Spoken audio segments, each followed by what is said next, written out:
श्री शिवाय नमस्तुभ्यम। गौरी शंकर की कृपा आप पर और आपके परिवार पर सदैव बनी रहे। हरियाली तीज की हार्दिक शुभकामनाएं। आज मैं आपको हरियाली तीज की कथा व पूजन विधि बताने जा रही हूँ। हरियाली तीज का व्रत श्रावण मास के शुक्ल पक्ष की तृतीया को रखा जाता है। यह नाग पंचमी से 2 दिन पहले मनाया जाता है। यह त्यौहार महिलाओं के मुख्य त्योहारों में से एक है। इस दिन शिव और पार्वती की पूजा और व्रत का विधान है। शिव पुराण के अनुसार इस दिन भगवान शिव और देवी पार्वती का पुनर्मिलन हुआ था। इसे छोटी तीज या श्रावणी तीज के नाम से भी जाना जाता है। इसके 15 दिन बाद हरतालिका तीज या बड़ी तीज मनाई जाती है। वर्ष 2023 में हरियाली तीज का व्रत 19 अगस्त को किया जाएगा। सुहागन स्त्रियां अपने पति की लंबी उम्र के लिए और कुंवारी कन्याएं अच्छे पति की कामना के लिए यह व्रत रखती है। इस दिन हरे रंग के कपड़े पहनने का महत्व है। अब मैं इस व्रत को करने के लिए पूजन विधि बताने जा रही हूँ। सुबह सूर्योदय से पहले उठकर स्नानादि के बाद भगवान शिव व माता पार्वती को साक्षी मानकर व्रत का संकल्प करें।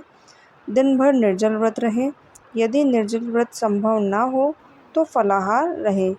इस दिन सूर्यास्त के बाद प्रदोष काल में भगवान शिव व माता पार्वती का पूजन करें। इस दिन पति व पत्नी का साथ मिलकर शिव पार्वती की पूजा करना शुभ माना गया है। पूजा के दौरान सुहाग की सभी वस्तुओं को माता पार्वती को अर्पित करें। व्रत कथा सुनकर आरती करें। पौराणिक कथा के अनुसार एक बार भगवान शंकर माता पार्वती से बोले, हे गौरी, पर्वतराज हिमालय पर स्थित गंगा तट पर आपने अपनी बाल्यावस्था में 12 वर्षों तक अधोमुखी होकर घोर तप किया था। आपने इस अवधि में सर्दी, गर्मी और बरसात में खुले आसमान के नीचे बिना अन्न और जल ग्रहण किए समय व्यतीत किया और आपके पिता इस कष्ट साध्य तपस्या को देखकर बड़े दुखी होते थे। तब एक दिन आपकी तपस्या और पिता के दुख को देखकर नारद जी आपके घर पधारे और आपके पिता ने अतिथि सत्कार करके उनके आने का कारण पूछा।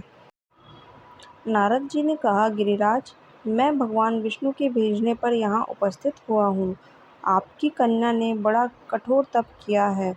इससे प्रसन्न होकर वे आपकी कन्या से विवाह करना चाहते हैं।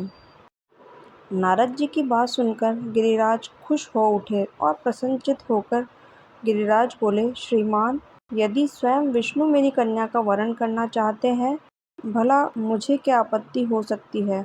वे तो साक्षात ब्रह्म है।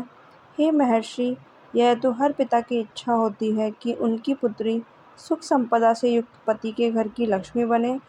पिता की सार्थकता इसी में है कि पति के घर जाकर उसकी पुत्री पिता के घर से अधिक सुखी रहे। भगवान शंकर माता पार्वती से बोले कि आपके पिता की स्वीकृति पाकर नारद जी विष्णु भगवान के पास गए और उनसे आपके विवाह के निश्चित होने का समाचार सुनाया। लेकिन जब आपने इस विवाह के संबंध की बात सुनी तो आप बहुत दुखी हुई। फिर आपकी एक सखी को आपकी मानसिक दशा समझ में आ गई और उसने आपके दुख का कारण पूछा। तब आपने बताया कि मैंने सच्चे हृदय से भगवान शिव शंकर का वरण किया है, किंतु मेरे पिता ने मेरा विवाह विष्णु जी से निश्चित कर दिया है।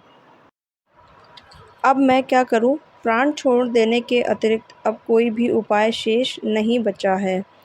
तब उस सखी ने कहा, पार्वती, प्राण त्यागने का इसमें कारण ही क्या है। नारी के जीवन की सार्थकता इसी में है कि पति रूप में हृदय से जिसे एक बार स्वीकार कर लिया, जीवन पर्यंत उसी से निर्वाह करे। सच्ची आस्था और एक निष्ठा के समक्ष तो ईश्वर को भी समर्पण करना पड़ता है। मैं तुम्हें जंगल में ले चलती हूँ, जो साधना स्थली भी हो और जहाँ तुम्हारे पिता तुम्हें खोज भी ना पाएं। वहाँ तुम साधना में लीन हो जाना। मुझे विश्वास है कि ईश्वर अवश्य तुम्हारी सहायता करेंगे। आपने ऐसा ही किया आपके पिता आपको घर पर न पाकर बड़े दुखी तथा चिंतित हुए और सोचने लगे कि यदि भगवान विष्णु बारात लेकर आ गए और कन्या घर पर न हुई तो बड़ा अपमान होगा। यही सब सोचकर गिरिराज ने ज़ोर शोर से आपकी खोज शुरू करवा दी। इधर आपकी खोज होती रही और उधर आप अपनी सखी के साथ नदी के तट पर गुफा में मेरी आराधना में लीन थी। भाद्रपद शुक्ल पक्ष की तृतीया को हस्त नक्षत्र था। उस दिन आपने रेत के शिवलिंग का निर्माण करके व्रत किया। रात भर मेरी स्तुति के गीत गाकर जागी और आपकी इस तपस्या के प्रभाव से मेरा आसन डोलने लगा। मेरी समाधि टूट गई। मैं तुरंत आपके समक्ष जा पहुंचा। आपकी तपस्या से प्रसन्न होकर आपको वर मांगने के लिए कहा। तब मुझे अपने समक्ष पाकर आपने कहा कि मैं हृदय से आपको पति के रूप में वर्ण कर चुकी हूँ। यदि आप सचमुच मेरी तपस्या से प्रसन्न हैं तो मुझे अपनी अर्धांगिनी के रूप में स्वीकार कर लीजिए। तब महादेव तथास्तु कहकर कैलाश पर्वत पर लौट आए।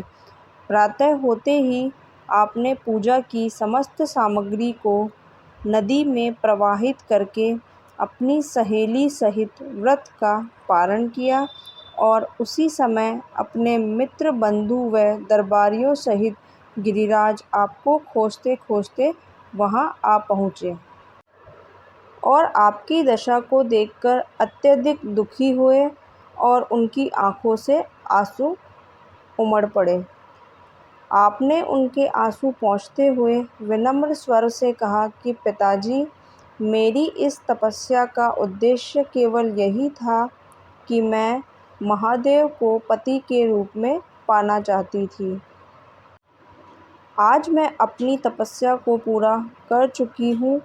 आप क्योंकि विष्णु जी से मेरा विवाह करने का निर्णय ले चुके थे, इसीलिए मैं अपने आराध्य की खोज में घर छोड़कर चली आई।